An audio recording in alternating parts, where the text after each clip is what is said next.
This is why new riders need to avoid 1000cc sport bikes.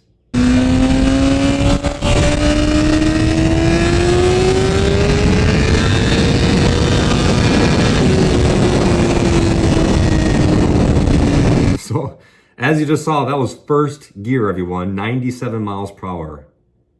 So the power of these things and the speed that you could go so quickly is absolutely insane. Because it's so easy to go fast, new riders don't have the skill yet, which is depth perception, speed, how long it takes you to stop, how close things are coming to you at faster speeds, quicker decision making to look way farther ahead the faster you go, how to slow the bike down effectively and efficiently. All these different things about the power and speed of the bike, my God, new riders should not be on these bikes at all. If you love sport bikes and the way they look, and hey, we all do, they're freaking awesome, right? We watch our heroes in MotoGP, Moto America, like they're riding the sport bike. You want to get a sport bike, great. But if you're a new rider, highly recommend sticking to something smaller. R3, Ninja 400, RC390, something like that, right? That's a good beginner level bike. And you still have the cool looks of it, but you're gonna learn a lot of things on a smaller bike. You'll learn throttle control, brake control, you'll learn the technique, and you won't be lazy in your cornering because you just have the power to make up for it. One of the most annoying things in the world, whenever you're riding around the twisty mountain roads, you see a newer rider on a big, powerful bike, and they're going fast in the straightaway because the bike has a lot of power, easy to do, no skill. But what happens when the corners come up? Now they're going super slow, and you're stuck behind them like, what the hell? And you don't want to pass people in corners. This isn't the track. But on the next straightaway, you're like, okay, now I could go around them because I want to have a little bit more fun in the corners and lean it, right? But here comes the straightaway, brand new rider on a 1000cc sport bike, right? They just go super fast. And it's just, now you're playing this cat and mouse game. Like, oh, what are you doing? Like, learn how to corner. Because nobody cares about straight line speed, especially on the street. In the straight lines, I roll off the throttle and kind of chill out, but I go have fun in the turns. So think about the term squid and think about the animal squid. Like they go like this, right? And it takes really slow to turn, but they go really fast in the straightaway, really slow to turn, fast in the straightaway. So that's exactly like new riders who buy a big, powerful 1000cc sport bike as your first bike. It doesn't make any sense.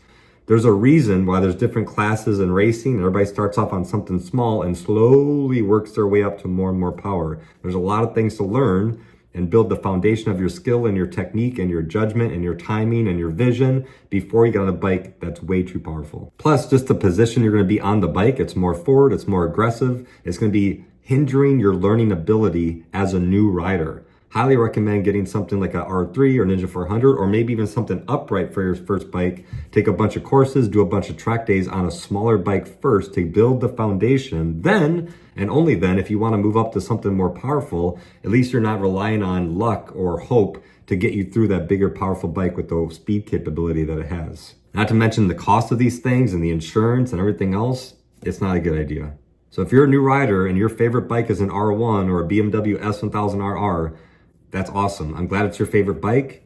Be mature about it. Take your time. Get something smaller. Work up to it. Wait a year or two minimum. And during those first couple years, do a lot of track days on your smaller bike and do more courses. Do Champ School, American Super Camp, California Superbike School. Do a lot of other high-level courses to really get all the juice out of the orange, so to speak. You see what I'm saying? Like really learn to wring the crap out of a smaller bike and ride it really, really hard. So then you're able to slowly go up in power. And there's different things to learn. This is a big problem as well, that people that start off small, but then they go too big of a bike too soon. The way you ride an R3 out in the corners in the twisty mountain roads or even on the track is not the same technique and ability, or not the same technique as a big, powerful R1. Big, powerful R1, it's more about point and shoot. Big, powerful bikes do two things very, very well: accelerate and stop. So you use that to your advantage, just like Chris Paris told me in Champ School. But if you have an R3, you want to open up the radius and you have a whole lot of mid-corner speed and a whole lot of lean angle, but you don't ride like that on a big, powerful bike because you use the engine. So learning the foundation on a smaller bike, then when you start to add up the power, you start to go a little bit more powerful bikes, you have to learn all the different ways how to ride a smaller bike first, and then it's easier to adapt to a bigger, powerful bike. But if you just don't know what you're doing, you ride the bike, you ride an R3 for a couple months, like, man, I'm good. I'm ready to get an R1. Everything happens way quicker because you're going so much faster. And it's so easy to go fast. Again, look at that little clip, 97 miles per hour in first gear. Unreal. And some bikes are even faster than that. Some bikes go over 100 in first gear. Don't get a 1000cc bike too soon. Highly, highly recommend. This is what I recommend. You want to buy a 1000cc sport bike? Here's the requirements if I was in charge of the riders everywhere.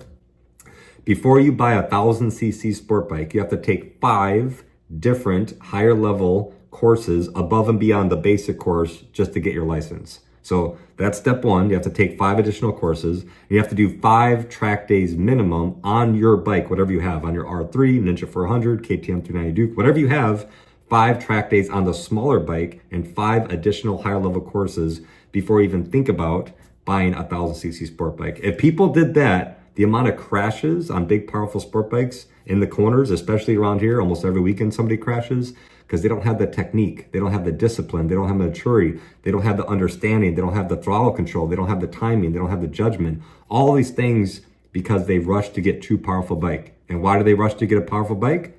Their friends have them. People that have been riding a lot longer, people that are way better riders. So they want to fit in with the guys, they want to go fast in the straight line, and an R6 isn't fast enough. Which is absolutely insane. So for example, if you're local here in San Diego, there's a track called Chuckwalla Raceway. And if you're under 2 minutes, that's pretty damn good. If you're like 155 or faster, you're really good.